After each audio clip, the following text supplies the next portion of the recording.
Welcome my dear friends. Today in our class we are going to be discuss about the refractive index of liquid by using Newton's experiment. The Newton's experiment we have derived the formula in our previous class. Okay. Now we are going to be find out the refractive index of a liquid. Actually, what is the refractive index? Refractive index can be defined as the speed of the light in vacuum to the speed of the light in medium. That is called as a refractive index. That means refractive index is a property of the material.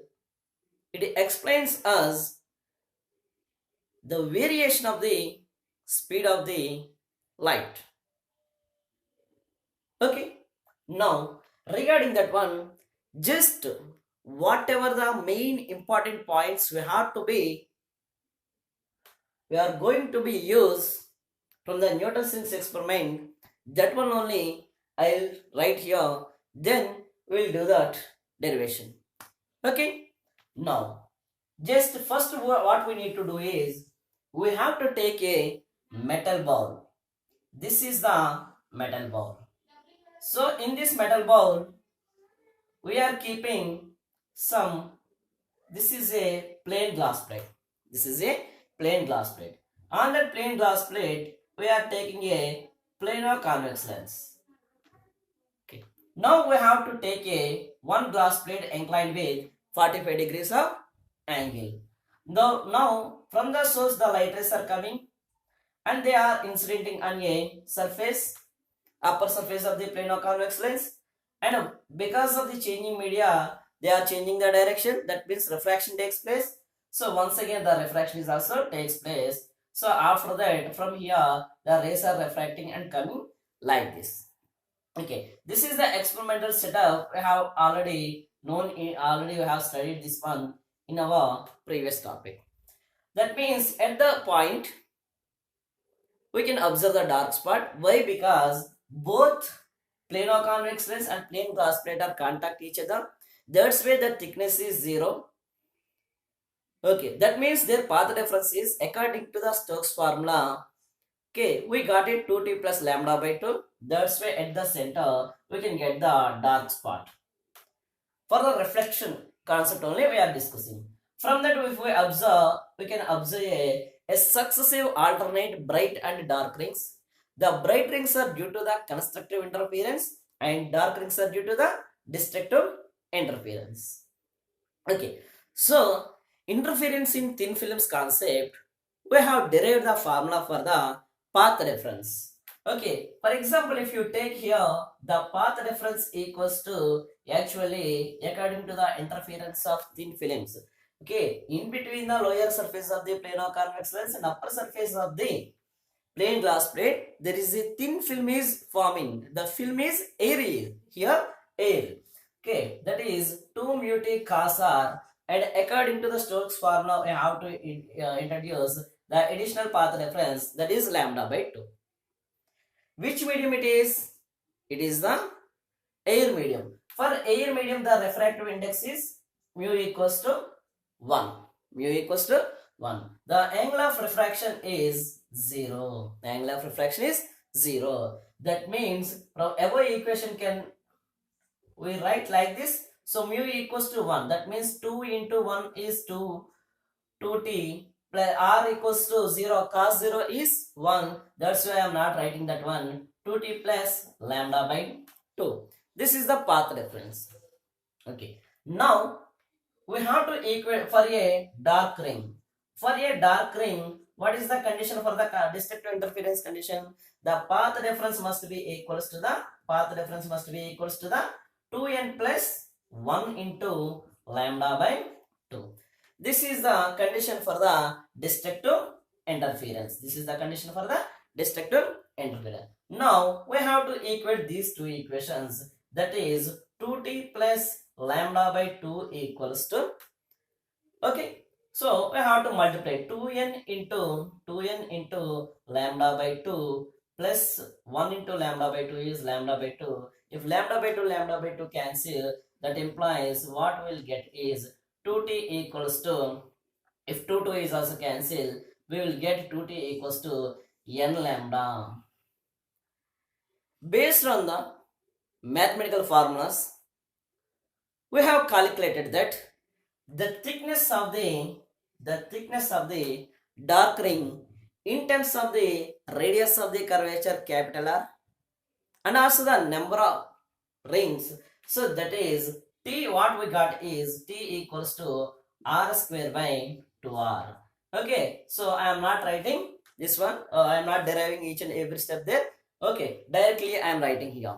Okay, from our previous knowledge, from, okay, or otherwise Newton's rings experiment. Newton's rings experiment. Directly I am writing. Okay. Now suppose if you substitute both term, that implies 2 into, in the place of t, what we can write, r square by 2r, that equals to n into lambda. If 2 cancel, the radius of the ring r square equals to n r lambda. This one also we have derived in our Newton's rings experiment.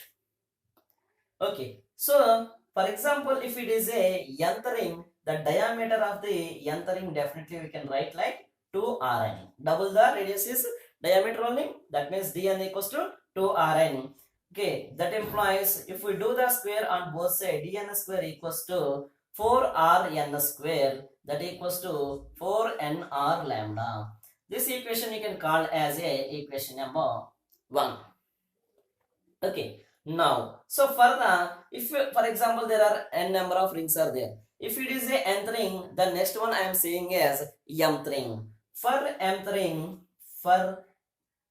ring, we can write that equation in the place of n. You have to write the m plus nth ring, sorry, m plus nth ring. So m plus n square equals to 4 into, in the place of n we are keeping m plus n into r lambda. This is you can call as a equation number 2. This is already we have derived in our Newton's rings experiment, but for our convenience now we have to subtract the equation 2 from equation 1. So I am multiplying here d, here left hand side, d m plus n whole square minus dn square equals to right hand side 4mr lambda, 4mr lambda plus 4 into n into r lambda, 4 into n into r lambda minus 4nr lambda minus 4nr lambda. That means if nr lambda, if 4nr lambda cancel, therefore we will get dm plus n whole square minus dn square equals to 4mr lambda. This equation we may call as a equation number 3. This derivation we have derived when the film is air film, but our concept is refractive index of a liquid. Okay, that means now we have to pour some liquid in this metal bowl. Okay, in this metal bowl what we need to do, just we have to be pour some liquid. That means in this case, so in between that, which film is happening? So here which type of film is happening is liquid film. For the liquid film, so here directly we are taking that path reference is 2t. Okay, or 2t plus lambda by 2. Okay, but in this case the path reference is equals to the, okay, we are keeping, okay, here we are taking 1 because of previously that is the air film, but now here that is not a air film. So because of that one we have to consider that one also. What is that? Path reference also. That because of that one, 2 mu t plus lambda by 2. Suppose if we do like that, simplify that one. For dark ring, what we will get is, okay, instead of 2t we will get the 2 mu t, and which is equals to the n lambda, which is equals to the n lambda. which is equals to the n lambda. Okay, now, so for example, previously we are calling that for the nth ring, the radius is r. Now we have, is the radius is changes or not? Yes, definitely radius is changes. That's way if we do that one, the thickness what we will get is t equals to, this time I am calling as radius is r dash square by what is that, 2r. Okay, so from these two equations what we can write is 2 into mu into r dash square by 2 into mu into r dash square by 2r equals to n lambda. Okay, I have substituted in the place of t this one. 2 cancel. So the radius of the dark ring, when we are keeping that one in the liquid, r dash square equals to, okay, r dash square equals to, what we will get is nr, that means cross multiplication I am doing, nr lambda by mu, nr lambda by mu. So for the same diameters, if I calculate the diameter of the nth dark ring, the diameter of the nth dark ring, whenever we are keeping in the liquid, that means dash I am introducing, dn square equals to, what I can get is 4nr lambda by mu only I will get. For the mth ring, or that means for m plus nth ring, the diameter square d of m plus nth, diameter of the m plus nth ring. So whenever we are keeping that here, so that equals to 4 into m plus r, sorry, okay, 4 into m plus n into r into lambda by mu only. Here r is the radius of the curvature of the given plane of convex lens, lambda is the wavelength of the source of the light we are using. Okay, so now if we do that one, from this equation to this equation, what we'll get is dm plus n dash whole square minus dn dash whole square equals to, okay, left hand side, and right hand side 4m r lambda by mu and 4n r lambda by mu. Suppose if we do that one, what we will get is 4m r lambda by mu plus 4n r lambda by mu, 4n r lambda by mu minus 4n r lambda by mu. So these two are cancelling each other. Okay, so what is the remaining here? What remaining here? So d dash m plus n whole square minus dn dash whole square equals to 4m r lambda by mu.